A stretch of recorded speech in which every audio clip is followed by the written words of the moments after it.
So yung ibang mga nasa likod, pwede ka kayo dito sa harap. Yung mga nasa loob ng office, siguro pwede na kayong magpahinga dito sa harap. Okay? So, diretso po tayo. Ang daming blessing ng mga narinig natin. Amen? Ang sarap ng lingkod sa Diyos. Amen? Napakalaman si Lord. Amen. Alam niyo, ang blessing is a favor or gift bestowed by God to bring happiness. Hindi ko ang definition ng blessing is a gift or favor from God that brings happiness. Kaya pag sinabi kong itong isang to ay blessing at ang bunga ay kalungkutan, baka hindi yan pagpapala. Kaya nagpasalamat tayo sa Panginoon dahil kita lahat sila nakangiti, lahat sila masaya. So sabi nga ni Kim, yung kanyang kanan ba yun, kanan mata ay nalilaw. Sabi ko, baka masyado ka lang natitig sa pera. Baka masyado mong tinitigan yung pera, kaya nagkaganyan, So, thank God, dahil ang Diyos ay nagbibigay ng kasabutan kapag tayo nananalangin. Amen? So, isa pang palakpak kay Lord. Alam niyo, ngayong hapon, I really believe this is really God's timing and if this is working, na ang pag-usapan natin ngayon ay mga blessing. Ang pag-usapan natin ngayon ay pagpapala, kaya sabi nga ni Ate Nel, Pastor, ilan ba ang magte-testimony? 2, 3? Sabi ko, ilan ba sila? Parang ang dami. Sabi ko, sige, pagsalitain mo sila lahat para marinig natin, siyempre, yung mga pagtotoo ng mga kapatid natin at paano nangyari na ang sinasabi mong pagpapala ay tunay na masasabing pagpapala. Alam niyo ba it is a good feeling to have the feeling of being blessed. Masarap yung pakiramdam na ikaw ay pinagpapala. Sa mga ikaw nagpapatunay na ikaw ay mahal ng Diyos. Amen? Na ikaw ay pinakikinggan ng Diyos. Siguro yung Diyos na lumikha ng sanlibutan ay nakikinig sa'yo. Amen? O, isa pa palang para kayo. Okay, so, pag-usapan po natin itong ating theme this afternoon.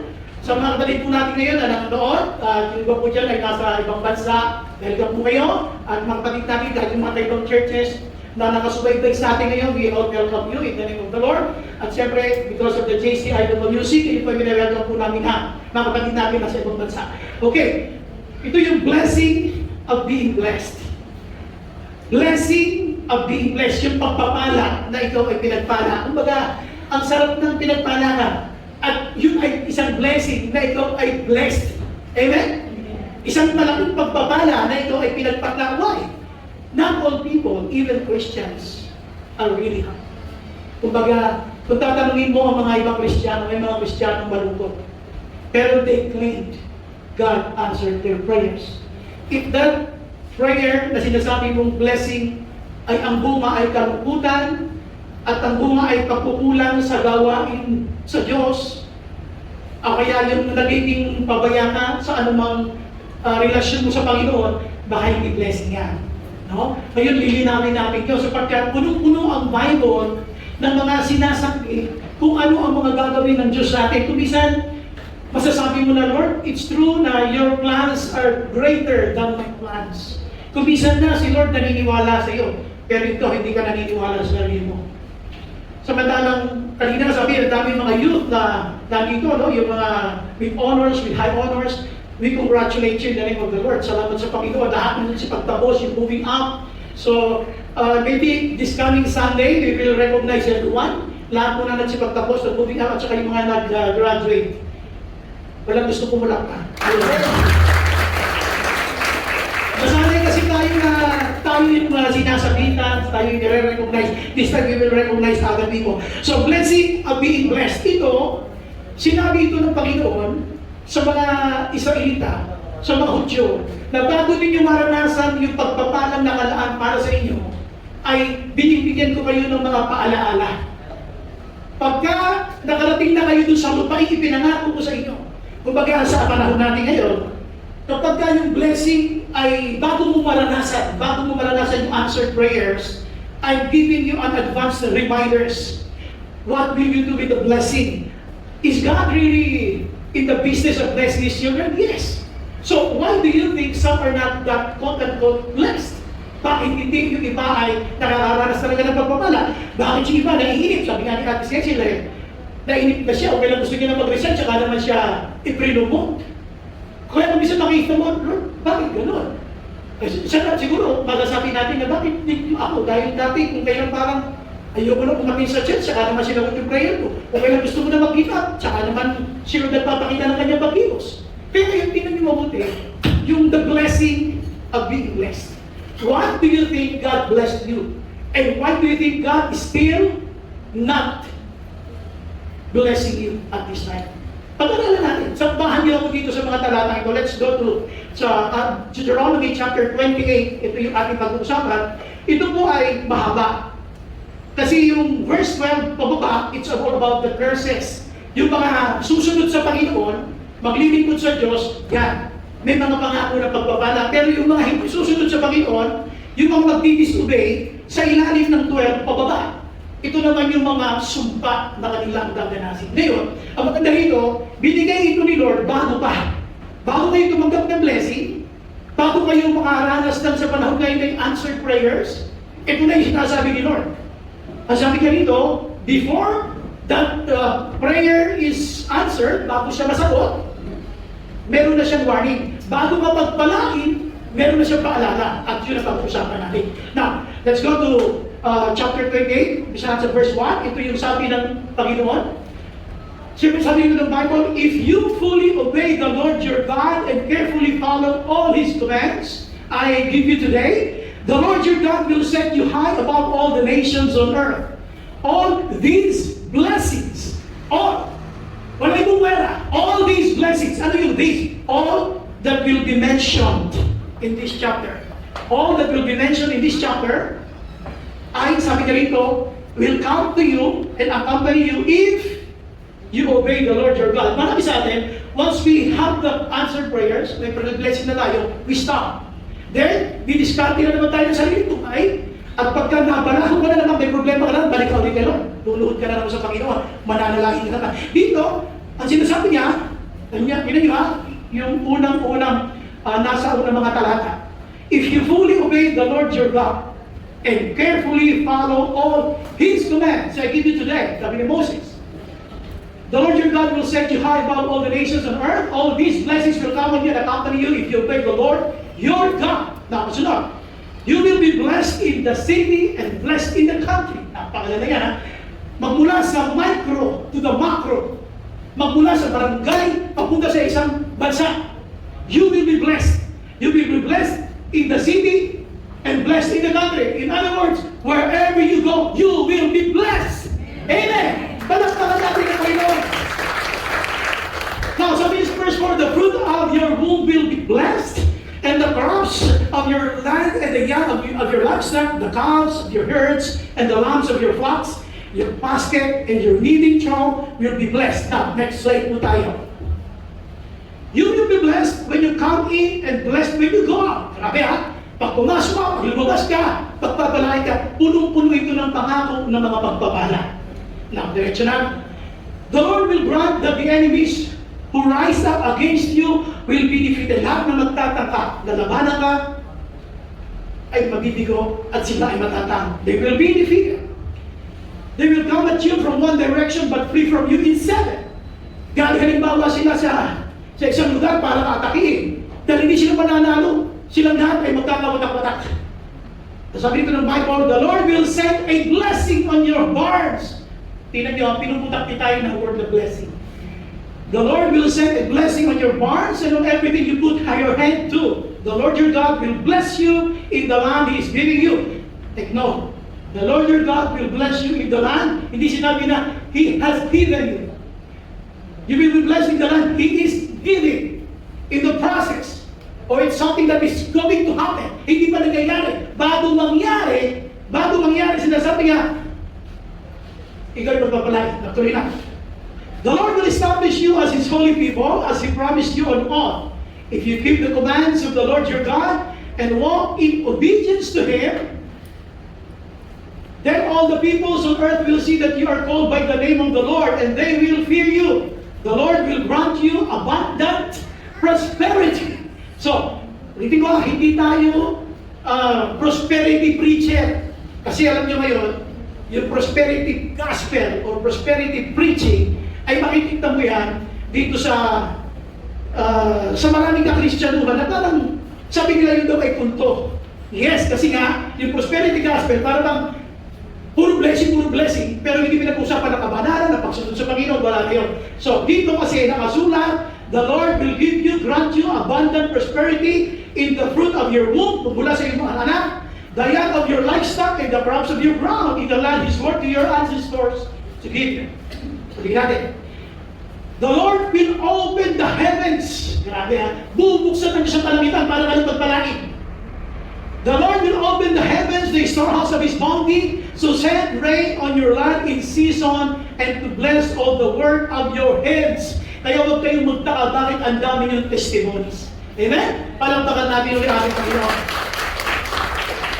You will lend to many nations, but will borrow from none. The Lord will make you the head, not the tail. The Lord will make you the head, not the tail, if you pay attention to the commands of the Lord your God that I give you this day, and carefully follow them. You will always be at the top, never at the bottom. Do not turn aside from any of the commands I give you today, to the right or to the left, following other gods and serving them. Dito sinasabi lang niya, bago ka makatanggap ng blessing, you prepare yourself.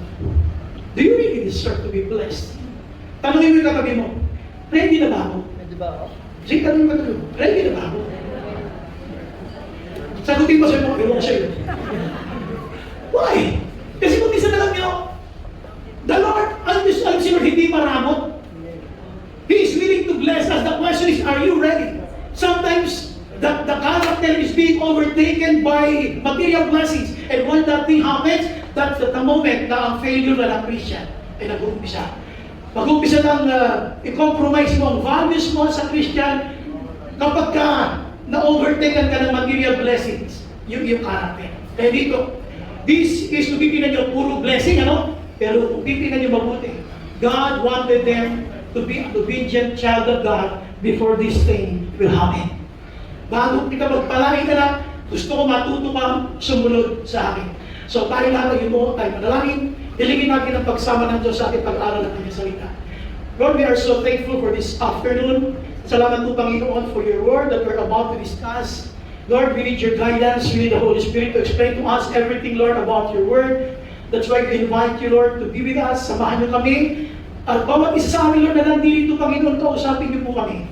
Ipaunawa mo sa amin, ipaintindi mo, Panginoon, ang tunay na kahulugan ng pagpapala. At ang pagpapala, sinasabi ng Bible, Panginoon, ay palakaran namin bilang iyong mga anak. Salamat po, Lord. Open our hearts, our minds, at bigyan niyo kay Panginoon ng malalim na interes sa pakikinig ng mga salita. Salamat po, Panginoon. Mag-usap kayo bilang isang anak mo, mag-usap kayo bilang isang member ng church at bilang isang leader ng church. Mag-usap kayo sa amin bilang isang Christian. Salamat po. This all we pray in Jesus' name. Amen. Amen. So magpalakpagpala kay Lord. So balik ulit tayo sa ating theme. Sabi natin, yung ating theme ay blessing of being blessed. Triple B.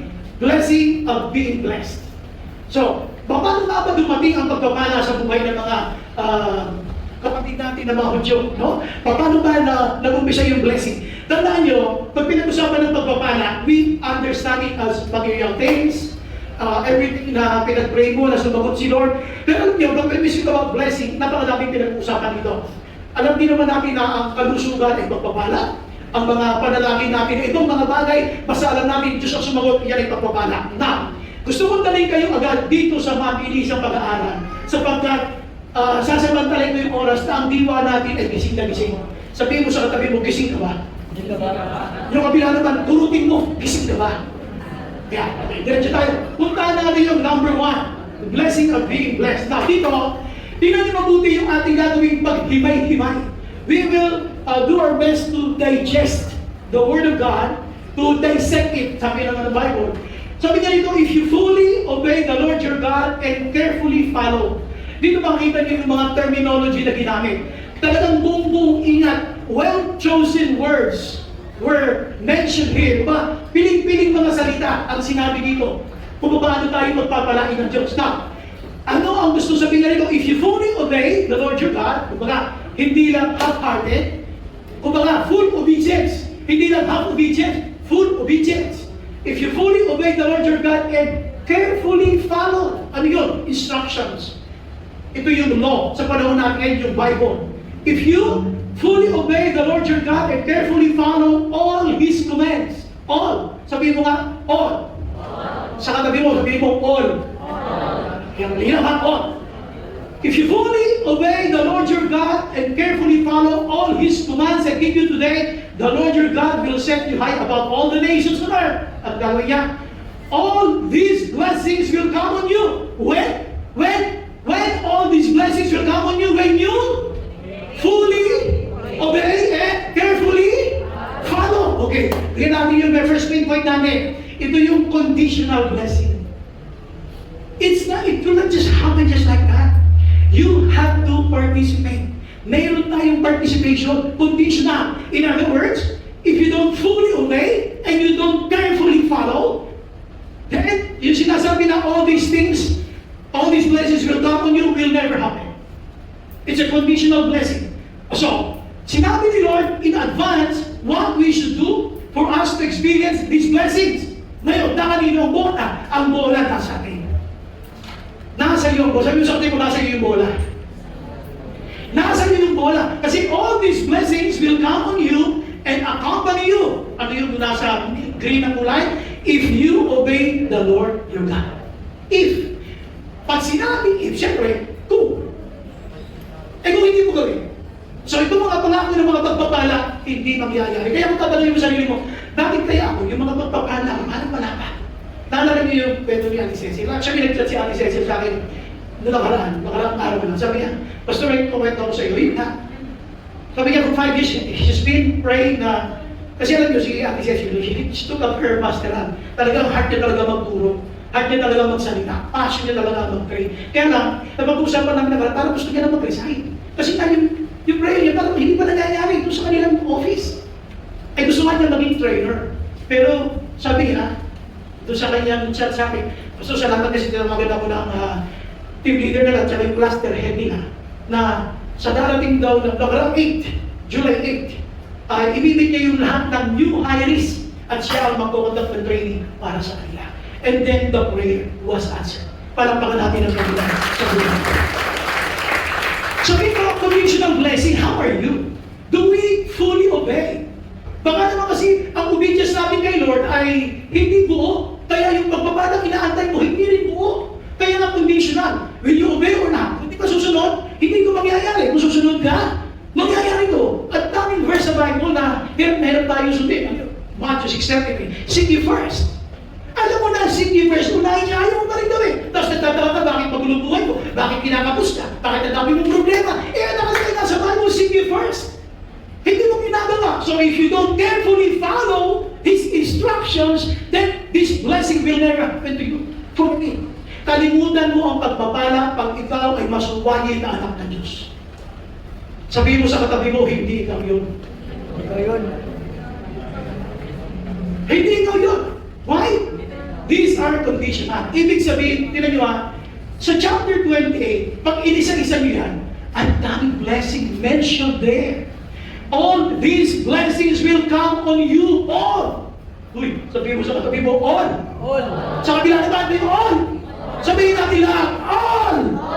Malampakan natin si Lord. All these blessings will come on you. That is, if you carefully obey. So, ang bola nasa atin. If you carefully obey the Lord, then the blessing will come. Kumbaga, yun yung logic niya. At ang maganda rito, before it happens, bago mangyari, sinabi ka na, kumbaga kay Lord, walang blind date. Walang blind date kay Lord. Kumbaga, sinasabi niya na sa iyo kung anong mangyayari. Kaya huwag kang magtatampo ulit ha. Huwag kang magtatampo pag hindi mo inuuna si Lord at wala kang blessing. Huwag kang magtatampo. Sinabi na ni Lord, you have to fully obey. We have to fully obey. Full. Hindi na sinabi nito na, you have to obey. You have to fully obey. It was described the kind of obedience that God is requiring from us. Dinescribe niya, fully obey. So in other words, conditional blessing. Sorry, ikaw ang makasasagot niya. Kumusta ang mga blessings na inaasahan? Dumating naman. Kumusta yung mga pinagpe-pray mo? Nandiyan na. Kumusta yung pinagpe-pray mo na yung iba ay dumating na, yung iba parang wala pa. Tandaan nyo ha, the Bible is very, very clear. If you fully obey and carefully follow, all these blessings will come on you. Ano mangyayari doon? And accompany you. Sabi, sasamahan ka. Hindi lang nadating sa'yo, sasamahan ka pa niya kahit sa pumunta. Ano sabi kanina? When you go into the country and in the city, from city to country, kahit sa pumunta, pagpapalain niyo kasi sumusunod ka sa akin. Amen? Palapaka natin ang Panginoon. Alam niyo, may tinatawag kasi na sa blessing kasi may tinatawag na common blessing and special blessing. Ang common blessing, sa iba ang term nito ay common grace. Sa iba naman, ang tawag doon sa special blessing ay special grace. Ano yun? Ito kayo na halimbawa. Ang common grace, yung sinabi ng Book of Matthew, na sinabi ni Jesus na sa mabuting tao at sa masamang tao ay pinapapatak niya ang ulan at pinasisikan niya ang araw. So, ibig sabihin, masamang tao naman, masuwayan ka ng Kristiyano o hindi, pag sikat ng araw, hindi sa bahay mo lang. Damay pati yung masamang tao. Kaya, common. Ang tawag nila, common grace or common blessing. And a special blessing. Ito yung sabi ng Bible na, whatever you ask in my name, I will do it because you are a child of God. Gagawin mo yun, yung special blessing yun, sa anak ka ng Diyos. It is going to happen. Yun ang special grace or special blessing. Ngayon, bakit conditional? Nasa iyo muna. Ang basihan ng pagpapala ng Diyos, nakadepende sa iyo. Kung hindi ka susunod sa Diyos, hindi ka niya magpapalain. Kaya nga may warning eh.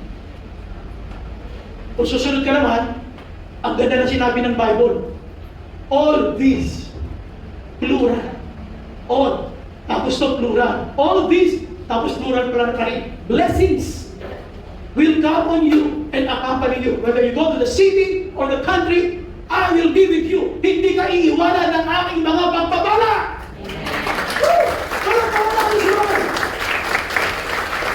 Conditional blessing. It's now in your own decision how you obey God. Ikaw ba, lagi ka ba mag-reason out? Ayaw mo sunod gano'n, pero mag-reason? Ano gagawin mo? Maganda ka, tinan mo anong resulta ng mga pagpapala dapat ay nasa iyo. Now, punta natin pangalawa. Let's go to the second slide. Bago natin basahin yung ikalawa, basahin niyo muna ito nakalagay dito. Verse 13. The Lord will make you what? The head and not the tail. So, sabihin, the Lord will make you the head, not the tail. If you pay attention to the commands of the Lord your God that I give you this day, and carefully follow them, mas paulit doon, and carefully follow them, you will always be at the top, never at the bottom. Kaya hindi nakapagtataka na may mga honors yung ating mga yun. Kaya tuloy-tuloy ang mga promotion. Palakpakan natin. Alam nyo sinasabi niya rito? Ano masasabi niya rito yung top? Nasaan ang top? Di ba nasa taas? Saan ang bottom? Siyempre sa ilalim. Mga posisyon niya na the Lord will make you the head on top and not the tail sa bottom. Ano sinasabi niya rito? Labas natin yung second main point. Ito yung tinatawag natin na positional. Sana, pakikip please. Yeah, positional blessing. Ibig sabihin ng positional blessing, it was never God's intention for you to be a tail. God wants you to be the head.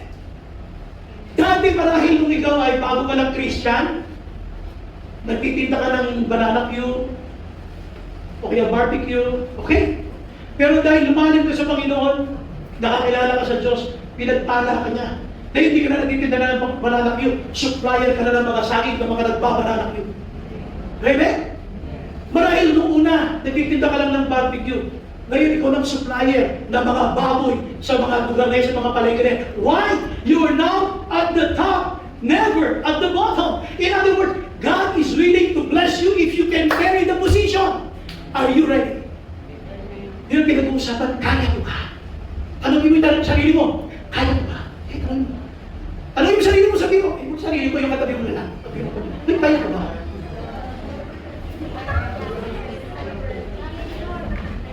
Alam mo, ang ganda lang, alam mo bakit ito nilagay itong picture na to?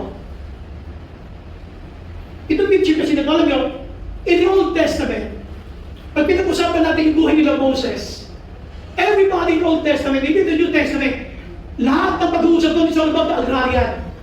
Lahat ng mga tungkol sa pangangaso, sa bukirin, sa mga lupa, mga pananim, at yung mga livestock. Pero dito, hindi ka na lang ngayon magtatanim. Kumbaga, naka-apple ka, nag-check ka na. Kumbaga, kumusta na kaya ang aking mga negosyo? In other words, it was never God's plan for you at the bottom. Dumaan ka, sige. Pwede dumaan ka sa bottom na maging Christian ka. Pero huwag kang tumambay dyan. Ang plano sa Lord dito sa taas. Palakpakan mong Panginoon. Now, ito yung maganda. Tingnan niyo yung kulay red. Pakibasan nga yung kulay red. Who will make you? The Lord. In other words, God can do anything to you.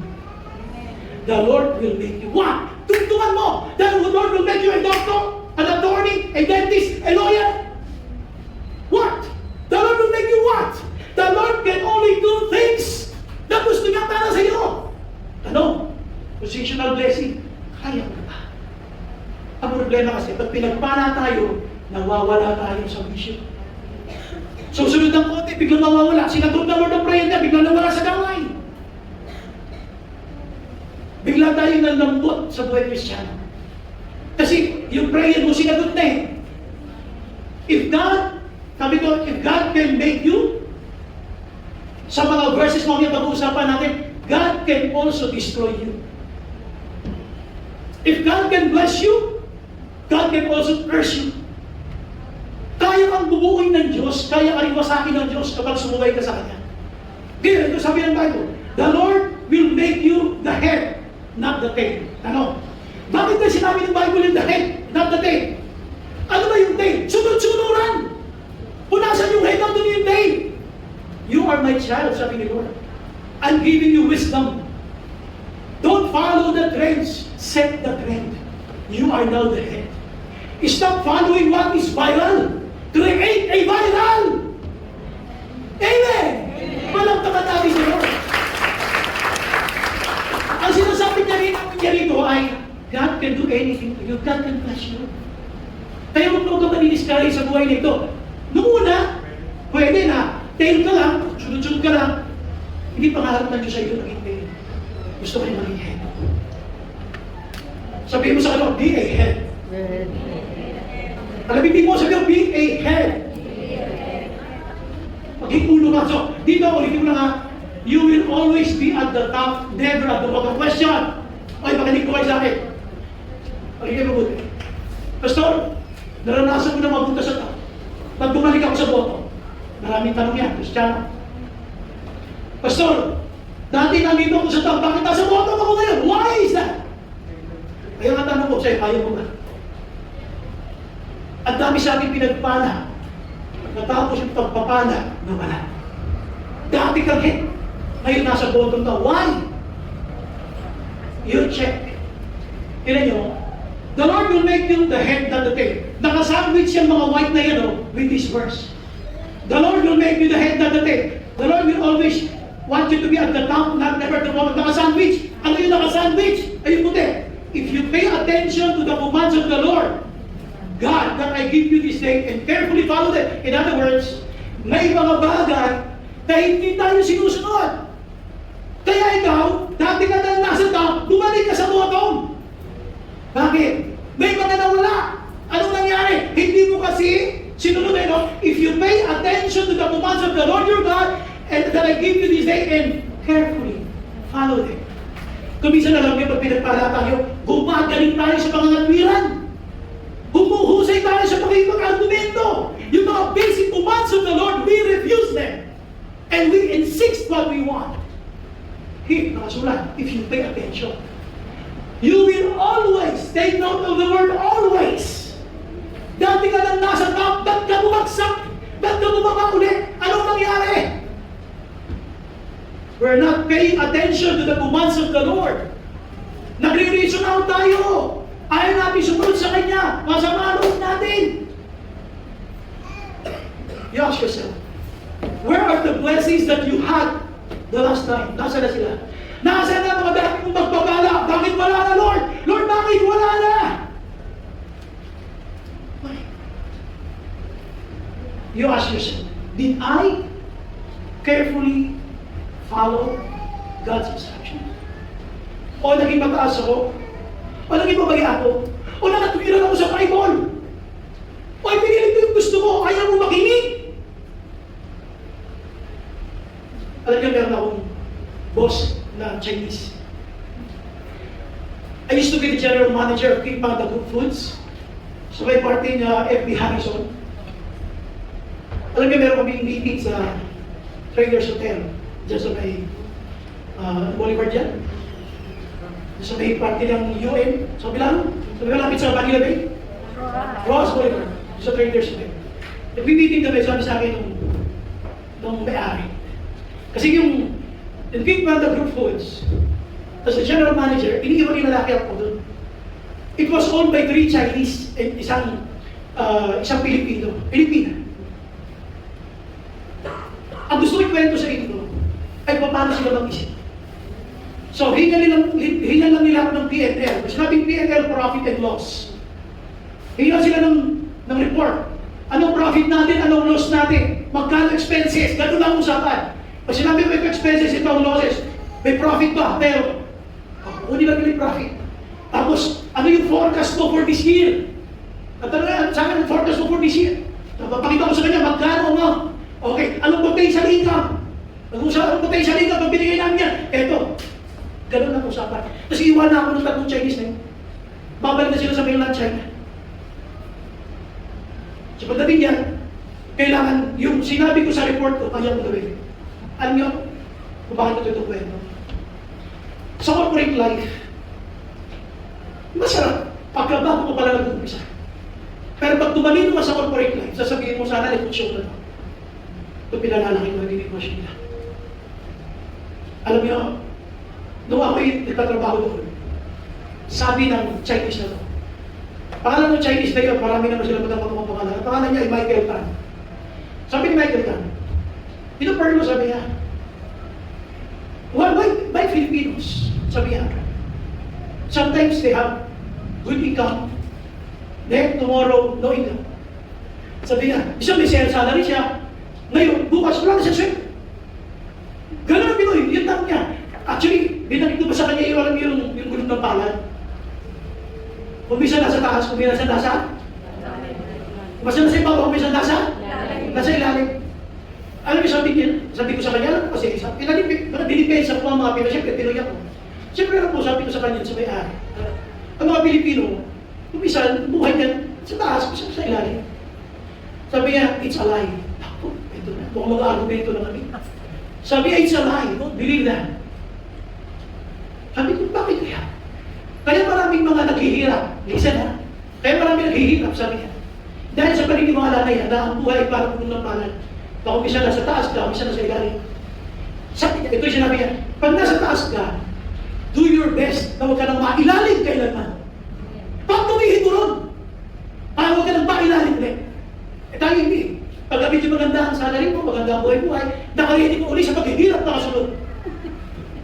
Bakit gano'n? Hindi nyo malamansin sa corporate life, kung kailan malapit ang sweldo, saka wala kang pera. Doon ako umpisa na utangan. Uy, wala pa ka sa akin.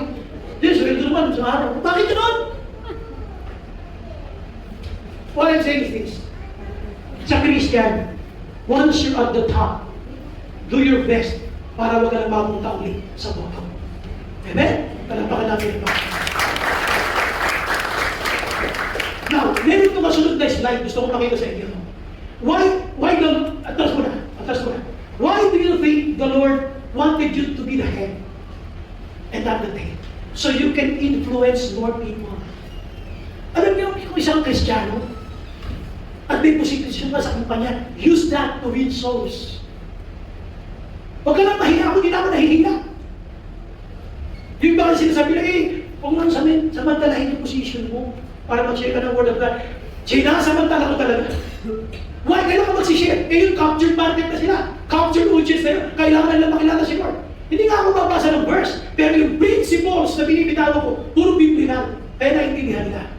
Na, tuloy natin ito ha. Sabi niya, the Lord will make you the head, not the tail.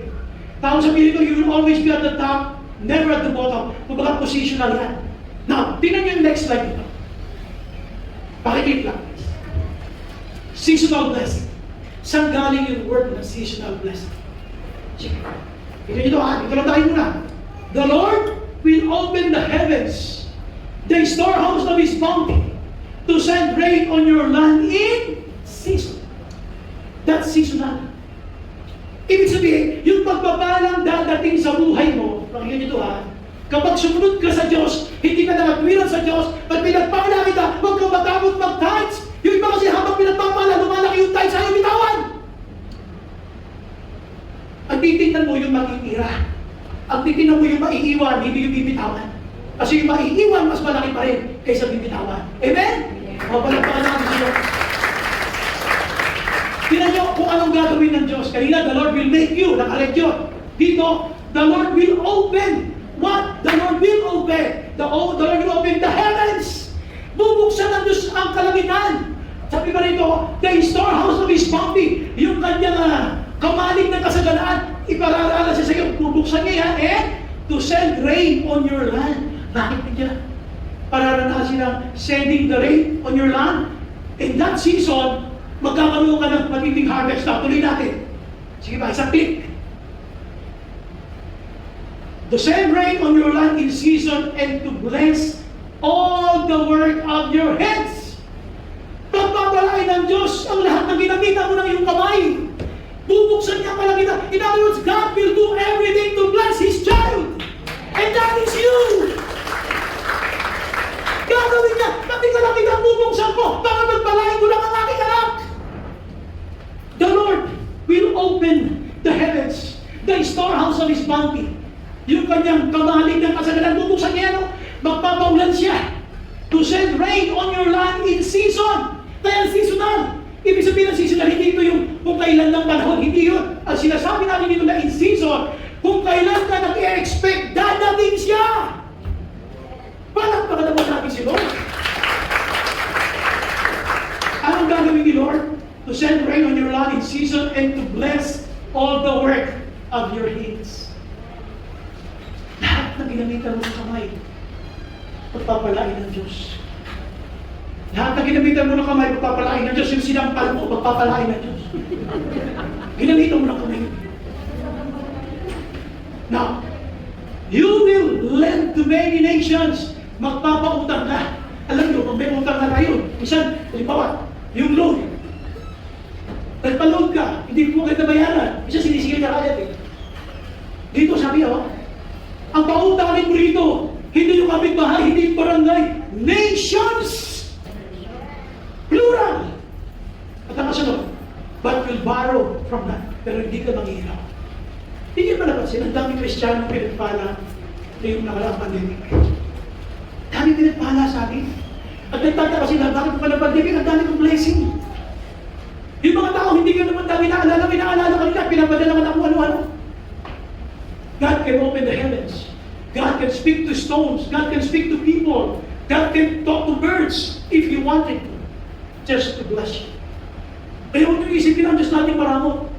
Kung ang Diyos ay mukhang maramot sa tingin natin, tayo ay pagkukulang doon. Hindi siya. At ang sabi pa niya dito, the Lord will open the heavens. Alam mo kung kalamang ang kalangitan?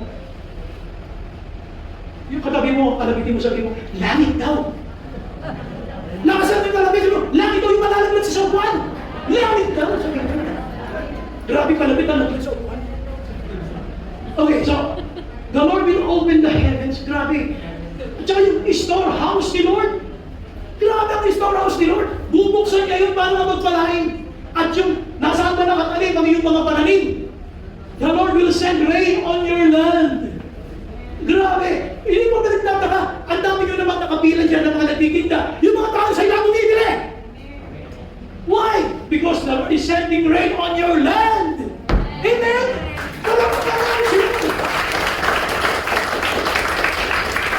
Ito maganda. At ano ba ang gagawin mo? Pagka sumusunod ka sa Diyos, God will bless all the work of your hands. Ang ganda nito. Sabi mo sa katabi mo, ang ganda niya. Sige, gutin sa mukha. Sabi mo, ang ganda niya. Grabe. Look, God is going to bless all the work of your hands. Ano yung sinasabi nung God will bless all the work of your hands? Hindi lang yung lahat na ginamit mo ng kamay. Kundi kahit saan ka mapunta, kahit ano gawin mo, kahit ano itanim mo, pagpapalain na Diyos. Now, punta natin next slide. Ayan. Kahit ano itanim mo, magiging mabunga. The Lord will send blessing on your barns. May letter S, plural. The Lord will send a blessing on your barns and on everything you put your hand to. Kaya huwag mag-expect na hindi ka magpapalain ng Diyos. Sumunod ka lang. Sabi mo, sumunod ka kasi. Huwag pati ka sa mulok. The Lord will send a blessing on your barns and on everything you put your hands to. Lahat ng gagawin mo, pagpapalain ng Panginoon dahil masunurin ka at hindi ka masuwagi. Yun ang sinasabi dito ng Bible. Ngayon, the Lord your God will? Who will bless you? Ulit, who will bless you? Who will bless you? The Lord your God. Question. Bakit kumisan? Mas kinukonsider natin ang ibang tao kaysa Diyos. Kung ang magpapala naman para sa iyo ng Panginoon. Why you always consider them? Bakit mo sila lagi nag-iintindi? Stop. Tama na pag-iintindi sa kaliwa at sa kanan. Buti pa siya nag-iintindi, hindi ba nag-iintindi na? Palabang na natin si Lord sa buhay bata niyo. Why? Bakit hindi ka nag-iintindi? Ako na lang sabi ng bata. Mabuti pa siya naniniwala.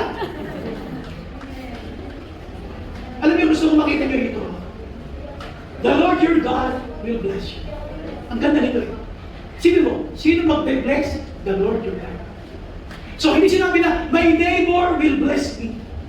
Your neighbor will bless you. No! The person you are considering so much will bless you. No! Who will bless you? The Lord your God. Eh, bakit mo pinag-iintindi mga kapitbahay mo? Bakit importante sa iyo ang komento nilang lahat? Forget them. Focus on Jesus. It's only the Lord who can bless us. Palampakan namin. The Lord your God will bless you in the land He is giving you. Ano yung sabihin ko? Pagpapalain ka ng Panginoon sa lupain ipagkakaloob ng Diyos. Sabihin, wala pa. About to receive, about to conquer, about to experience. Bago pa lang makarating, the Lord your God will bless you. Ibig sabihin, pag nakarating ka na doon sa lupain, ibibigay ng Diyos. Hey, listen. Pioneers, listen. The Lord your God will bless you in the land He is giving you. Mami, pinipray tayo. Lord, makabayan pa kami doon. Pag binigay ni Lord you, the Lord will bless you.